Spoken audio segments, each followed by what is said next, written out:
Assalamualaikum warahmatullahi wabarakatuh. Perkenalkan, nama saya Jidaudi Rahman, NIM B101808282, kelas SDM Internasional C. Di sini saya akan mereview jurnal tentang Future Professionals Perception of Career in Tourism Sector, The Challenge of Human Resource Management. Latar belakang.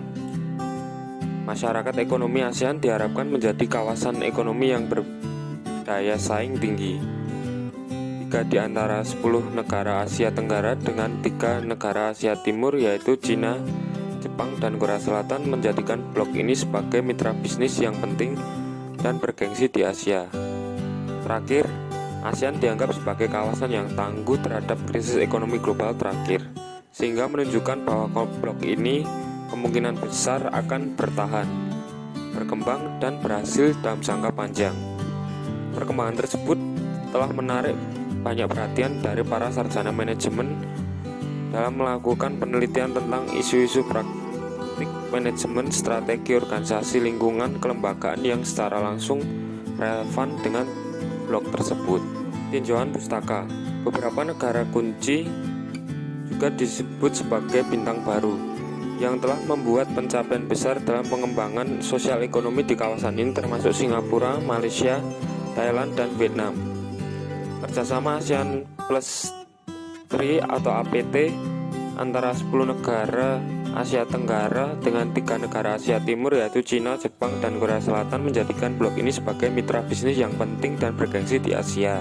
ASEAN memiliki populasi besar sekitar 622 juta sehingga menjadi tujuan semakin menarik bagi FDI karena populasi usia kerja yang besar. 60% diantaranya adalah usia kerja dan biaya tenaga kerja yang rendah.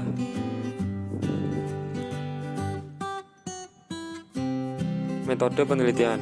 Metode yang digunakan dalam penelitian ini saat ini didasarkan pada informasi sekunder yang disintesis dari literatur yang relevan pada tema inti. Oleh karena itu, menggunakan ProQuest untuk mencari artikel yang relevan dan berkonsentrasi pada tema dan istilah HRM utama yang relevan untuk analisis. Tujuan penelitian untuk membangun persepsi karir profesional masa depan di sektor pariwisata. Hasil penelitian.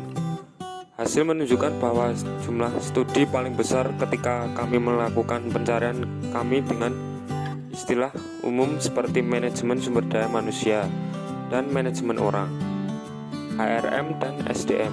Sedangkan jumlahnya berkurang secara signifikan ketika kami mencari dengan SDM dan kinerja.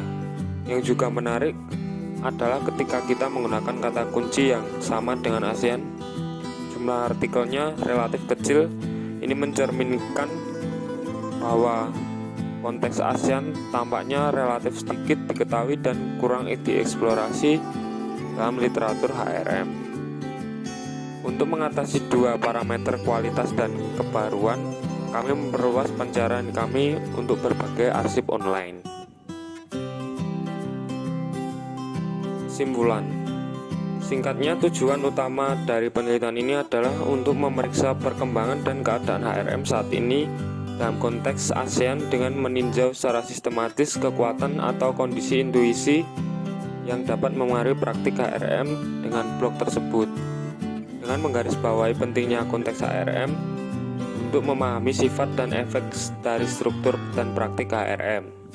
Berdasarkan temuan dan karya awal, mengembangkan kerangka kerja integratif untuk analisis komparatif lintas nasional yang berfungsi sebagai panduan yang berguna untuk penelitian masa depan untuk mengeksplorasi determinan HRM dan pengaruhnya terhadap kinerja organisasi dalam konteks ASEAN.